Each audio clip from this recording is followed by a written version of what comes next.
অনেকটা ইজি হয়ে যায় কাজগুলো করতে, এবং কাজগুলো আমার খুব তাড়াতাড়ি হয়ে যায়। দেখো, বাসন মেজে আগে মেয়েকে ঘর থেকে রেডি করে আগে স্কুলের জন্য পাঠিয়ে দিয়েছি, তারপরে কিন্তু আমি আস্তে সুস্তে সমস্ত কাজবাজ সারছি। কারণ আমি তোমরা হয়তো অনেকেই জানো না, বা হয়তো অনেকে জানো যারা পুরনো আছো, যে আমি অনেকবার বলেছি ভিডিওতে, আমি একটা ছোটোখাটো বিজনেস করি ঘরে বসে অনলাইনে।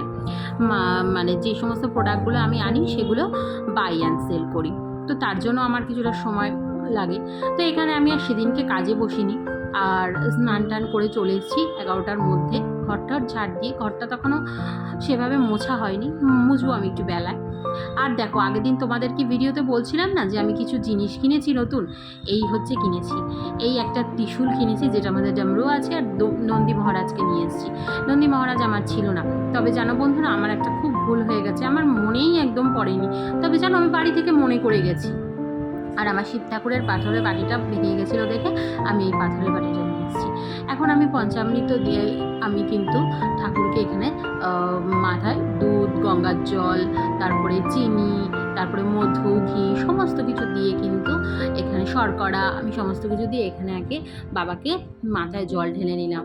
আর দেখো, ওই কলকেটাও নিয়ে এসেছি। বাটিটা কেমন হয়েছে বন্ধুরা কমেন্ট করো। আর একটা দেখা ছিল একটু বড়, তবে আমার আসন তো ছোট্ট, ঠাকুরের আসন, তাই ভাবলাম যে আমি ছোটই নিই। আর এই নন্দী মহারাজকে আমি আমার ওই আগের যে আমার যে বাবা মহাদেব যে বসতো বাটিটা, সেই বাটিটার মধ্যে বসিয়েছি। আসলে আমার না ফুল দিতে, তারপরে পৈতা দিতে না খুব সমস্যা হচ্ছিল, তাই ভাবলাম দুজনকে একটু আলাদা আলাদা করে বসাই, তাহলে আমার ঠাকুরটা দিতে বা পুজোটা দিতেও কিন্তু খুবই সুবিধা হবে। এখানে আমি স্নান করিয়ে নিয়েছি প্রথমে দুধ, গঙ্গার জল সমস্ত কিছু দিয়ে। তারপরে আমি দুধ, গঙ্গার জলটাকে একটা পাত্রের মধ্যে ঢেলে পরিষ্কার জল দিয়ে কিন্তু বাবার মাথায় জল ঢেলে নিয়েছি। আর এখন দেখো, এখানে আমি কিন্তু সমস্ত পুজোর যে যা সামগ্রী সমস্ত যোগাযন্ত্র করে বাবার পুজো কিন্তু অলরেডি আমি এখানে শুরু করে দিয়েছি। আর অবশ্যই কিন্তু সাদা চন্দনের দরকার হয় আমি শুনেছি, তবে প্রত্যেকটা ফুল, বেলপাতা সমস্ত কিছুর মধ্যে কিন্তু সাদা চন্দনের ছোঁয়া রয়েছে। আর এখন তো রেডিমেড পাউডার কিনতেই পাওয়া যায়, চন্দন গুঁড়োর পাউডার, তো অনেকেই সেগুলোই কিনে নিয়ে আসে, আবার অনেকে বেটেও দেয়। আর এইখানে দেখো, একটা ধুত্রা ফলও নিয়ে এসেছি, দুব্বো নিয়ে এসেছি, আর সমস্ত কিছু দিয়েই কিন্তু আমি চেষ্টা করেছি যেভাবে যেভাবে পুজো করে সেভাবে ভক্তি ভরে বাবার পুজো করার। আর সংকল্পের সময় বাবাকে আমি বলেও নিয়েছিলাম যে বাবা, আমাকে ক্ষমা করে দিও, যদি তোমার পুজোতে কোনো ভুল ত্রুটি হয়ে থাকে আমাকে তুমি ক্ষমা করে দিও। যেহেতু আমি এই প্রথমবার করছি, তার জন্য কিন্তু আমাকে তুমি একটু দেখো। যাই হোক, তোমরা কে কীভাবে কীরকমভাবে পুজো করেছো আমাকে কমেন্ট করো।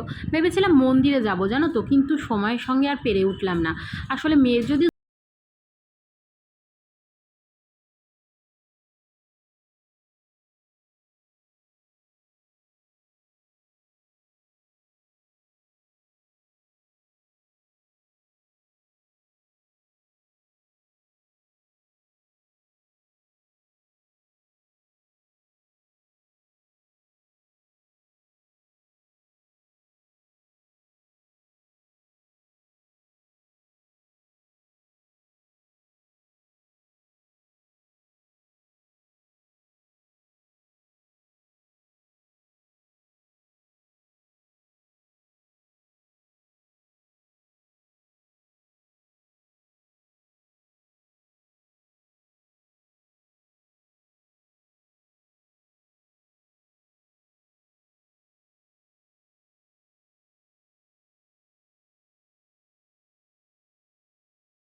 বানিয়েছি। মানে কি হয়, একটা একটা থোক টাকা তো আর সবসময় থাকে না ঘরে, ওই জমিয়ে জমিয়ে জমিয়ে জমিয়ে দিয়ে দিয়ে দিয়ে দিয়ে দিয়ে হয়তো কিছু যেটা দাম হলো, ধরো 7,000 টাকা দাম, আমি সেখানে তো 3,000 টাকা পেমেন্ট করে জিনিসটা বুক করে আসলাম, তারপরে মাসে মাসে দিয়ে দিয়ে তারপরে ওটাকে নিয়ে আসি। এরকমভাবেই জিনিস আমাদের মানে মধ্যবিত্ত ফ্যামিলিতে যা আর কি হয়, মানে করতে হয়। তো আজকে আমার একটা খুব শখের জিনিস করে নিয়ে এসেছি, আর এটা অ্যানিভার্সারি গিফট। আরও একটা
অবশ্যই কিন্তু কমেন্ট করো।